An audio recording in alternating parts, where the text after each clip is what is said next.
Indeed,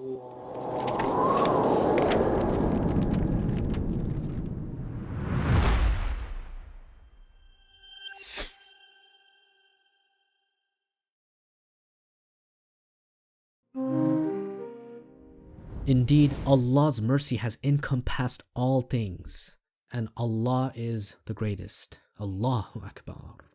It's time to retrograde to the first position in Salah, the standing position.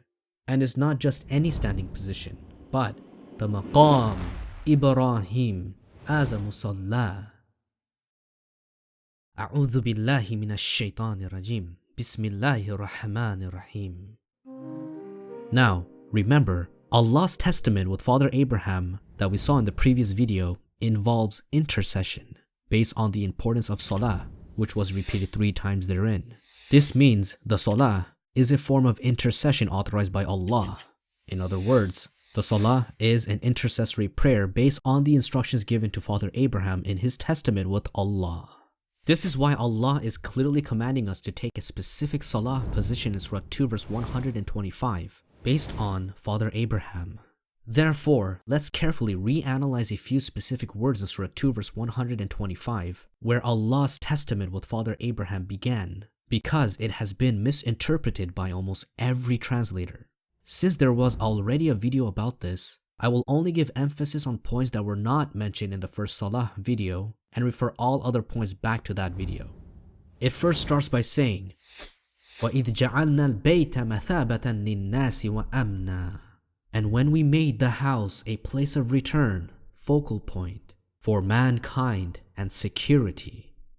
The first line of this verse is pretty much agreed upon by everyone and causes no misinterpretation. This also aligns with the video, Miracle of Mecca, that the Qibla is also a direction for Salah because of what follows. وَاتَّخِذُوا مِن مَقَامِ إِبْرَاهِيمَ مُصَلَّى. And take, imitate from Abraham's stance, standing position, Maqam Ibrahim, as one who performed Salah, Musalla.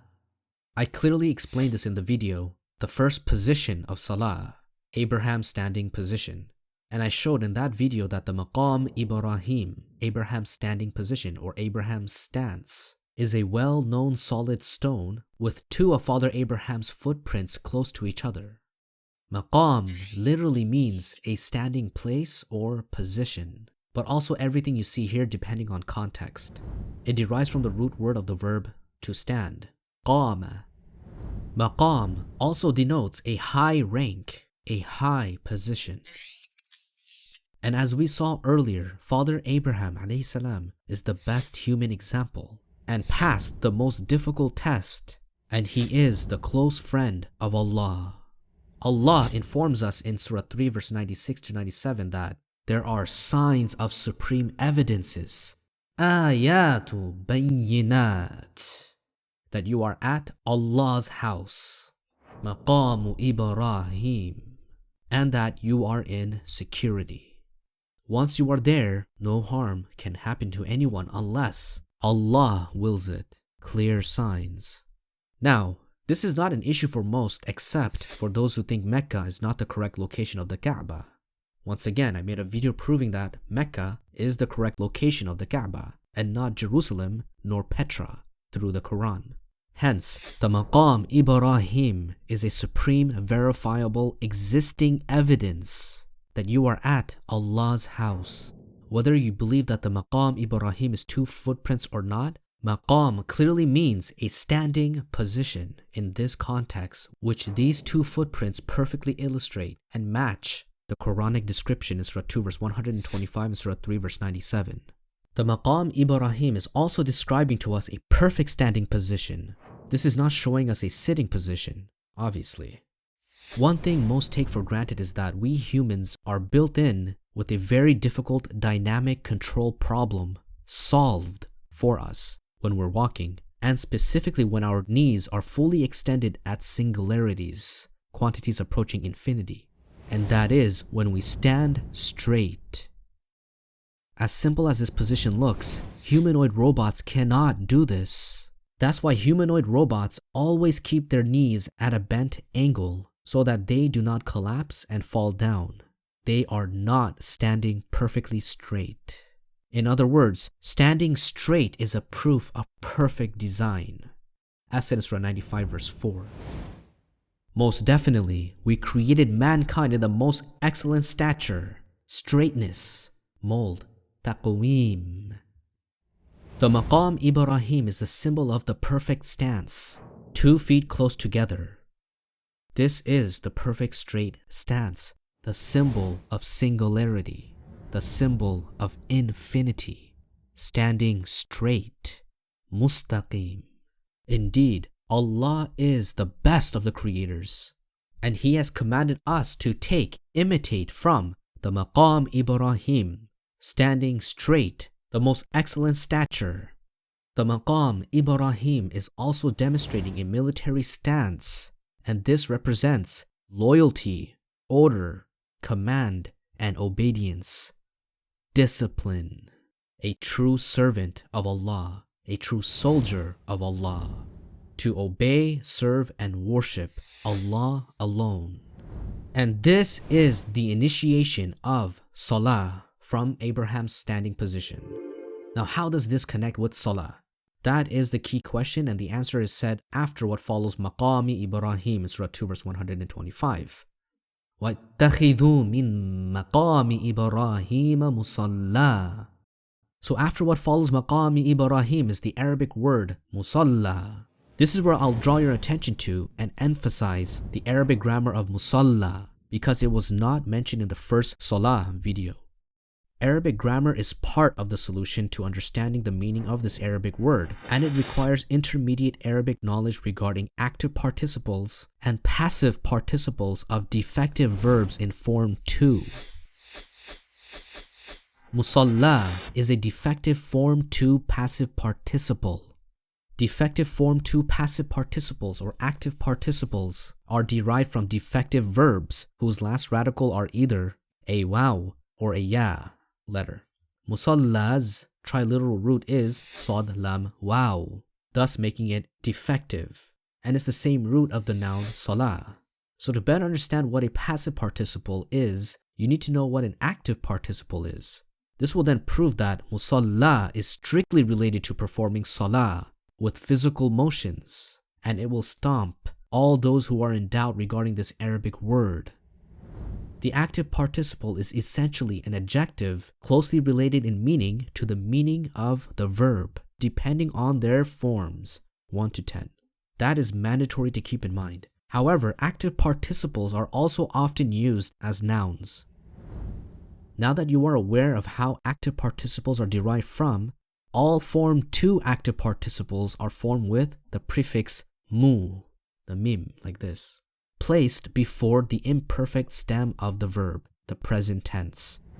So the imperfect stem, the present tense of the verb yusalli, he performs salah, is salah. Then you attach the prefix mu to the stem and you get musalli. But because this is a defective active participle, the last letter being a waw, you always have 2 kasras at the stem vowel or the ending, denoting the nominative and genitive indefinite form for defective active participles, which is pronounced as musallin, even in the pausal form. And if you make musallin in the accusative case, mansub, it becomes musalliyan. You may have noticed that none of these look like musalla, which is written in Surah 2 verse 125 with the alif maqsura at the end. That is because musallan or musalla is not a form 2 defective active participle, but a form 2 defective passive participle. The passive participles of derived defective verbs always end in an alif maqsura with 2 fathas written above it. These words are called indeclinable nouns or adjectives. An indeclinable does not show any case ending. For example, the passive participle of the verb samma is musamman, named, specified, just like in these verses in the Quran. Ajalin musamma. The 2 fathas do not represent the case ending. This word will appear the same no matter what case it's in. As a result, musalla in Surah 2 verse 125 is a defective form 2 passive participle, which means it's either a noun or an adjective closely related in meaning to the interpretation of the verb in form 2. All you have to do is to remove the mu, leaving you with salla, which is the imperfect stem, present tense of the verb yusalli, a form 2 verb. This verb is directly related to the noun salah, which was shown in the first salah video as being one of its derivatives. Musalla, therefore, means, as a defective form 2 passive participle, one who has performed salah, or one who has prayed, past tense. That is the straightforward, reinforced, muhkam interpretation of musalla, based on the defective verb form 2 yusalli, because that's how passive participles in form 2 are defined. This is incontestable unless you have no knowledge of Arabic grammar. Present this to any Arabic grammarian and listen to him or her explain exactly or similar to what I just said about the defective form 2 passive participle. This is how this portion of Surah 2 verse 125 should be translated based on context, and Allah knows best. On the other hand, most translators translate musalla as a dharf al-makan or ism al-makan, which means a place name or name of the place, and they are always passive participles as well, in most cases in the passive participle form 1. So because musalla is a passive participle, they consider translating musalla as a place of prayer or a place of salah. This is an incorrect interpretation contextually because musalla is referring to the Maqam Ibrahim, which is already in a masjid, a place of prayer or worship. Not just any masjid, but al-Masjidul Haram, the sacred mosque, Allah's house. That would make the interpretation of musalla, if a place of prayer, redundant, completely unnecessary, as everyone already knows Allah's house is a place of prayer, al-Masjidul Haram. On top of that, there are no other verses in the Quran to support musalla as a place of prayer. Rather, we have 3 other plural occurrences of musalla in the Quran, which almost everyone agrees with based on its fundamental syntax. In other words, active participle or passive participle.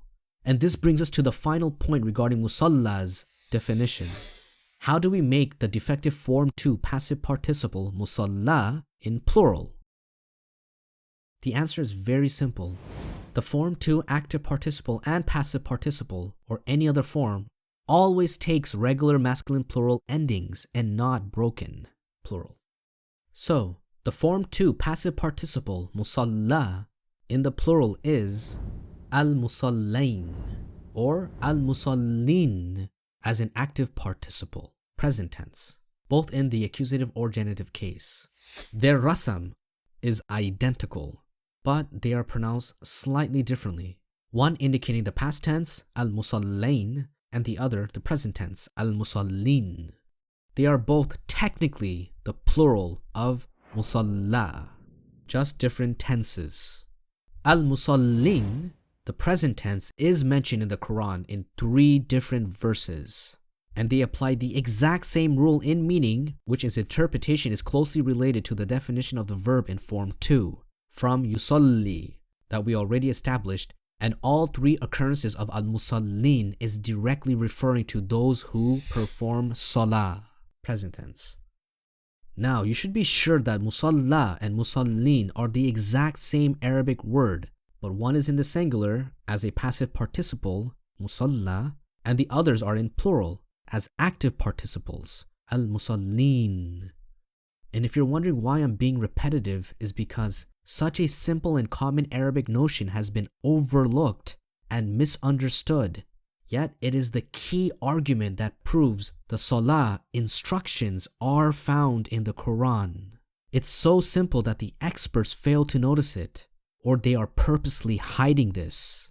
Indeed, Allah guides whomever He wills, and Allah knows best. Now that musalla should be very clear with precise grammatical references proving salah is mentioned in Surah 2 verse 125, The verse that confirms Salah has physical motions and instructions that so many have failed to undertake and carefully analyze. Near the middle of this verse, it certifies that this is part of Allah's testament with Father Abraham, and Prophet Ismail has been implicated. This verse continues to give Salah instructions on a universal scale, which are all related to the form 2 passive participle Musalla, one who performed Salah.